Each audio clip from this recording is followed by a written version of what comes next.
जय श्री कृष्ण। राधे राधे। आज के हमारी इस वीडियो में आप सुनेंगे कैसे भगवान श्री कृष्ण ने सुदर्शन चक्र, गरुड़ एवं देवी सत्यभामा का दर्पचूर किया। श्री कृष्ण भगवान द्वारका में रानी सत्यभामा के साथ सिंहासन पर विराजमान थे। निकट ही गरुड़ और सुदर्शन चक्र भी बैठे हुए थे। तीनों के चेहरे पर दिव्य तेज झलक रहा था। बातों ही बातों में रानी सत्यभामा ने श्री कृष्ण से पूछा कि हे प्रभु, आपने त्रेता युग में राम के रूप में अवतार लिया था।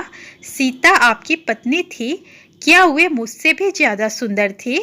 द्वारकाधीश समझ गए कि सत्यभामा को अपने रूप का अभिमान हो गया है। तभी गरुड़ ने कहा कि भगवान, क्या दुनिया में मुझसे भी ज्यादा तेज गति से कोई उड़ सकता है?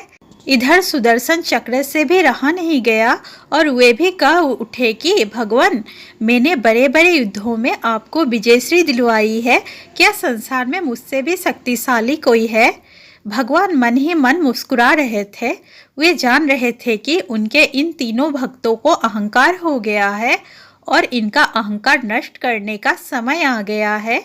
ऐसा सोचकर उन्होंने गरुड़ से कहा कि हे गरुड़, तुम हनुमान के पास जाओ और कहना कि भगवान राम माता सीता के साथ उनकी प्रतीक्षा कर रहे हैं।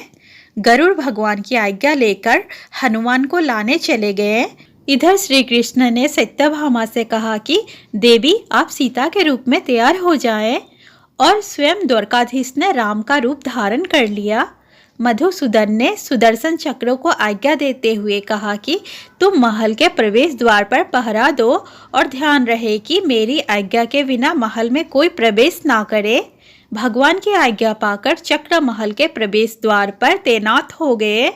गरुड़ ने हनुमान के पास पहुंचकर कहा कि हे वानर श्रेष्ठ, भगवान राम माता सीता के साथ द्वारका में आपसे मिलने के लिए प्रतीक्षा कर रहे हैं। आप मेरे साथ चले, मैं आपको अपनी पीठ पर बिठाकर शीघ्र ही वहां ले जाऊंगा। हनुमान ने विनय पूर्वक गरुड़ से कहा, आप चलिए, मैं आता हूँ। गरुड़ ने सोचा, पता नहीं यह बूढ़ा बानर कब पहुँचेगा, खैर मैं अभी भगवान के पास चलता हूँ। यह सोचकर गरुड़ शीघ्रता से द्वारका की ओर उड़े। पर यह क्या, महल में पहुंचकर गरुड़ देखते हैं कि हनुमान तो उनसे पहले ही महल में पहुंच चुके हैं।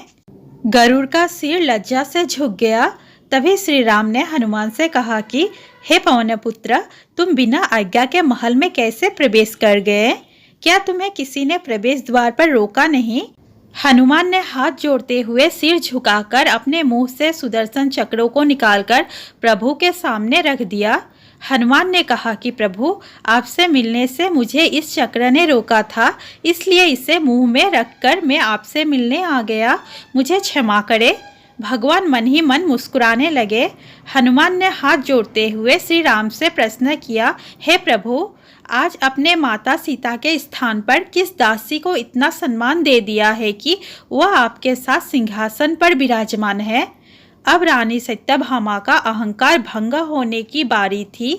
उन्हें सुंदरता का अहंकार था जो पल भर में चूर हो गया था। रानी सत्यभामा, सुदर्शन चक्र व गरुड़ जी तीनों का गर्भ चूर चूर हो गया। वे भगवान की लीला समझ रहे थे। तीनों के आंखों से आंसू बहने लगे और वे भगवान के चरणों में झुक गए। अद्भुत लीला है प्रभु की। अपने भक्तों के अहंकार को अपने भक्त द्वारा ही दूर किया उन्होंने। प्रेम से बोलिए श्री कृष्ण भगवान की जय। दोस्तों, वीडियो अच्छा लगा हो तो प्लीज़ वीडियो को लाइक, शेयर और चैनल को सब्सक्राइब करना ना भूलें। धन्यवाद।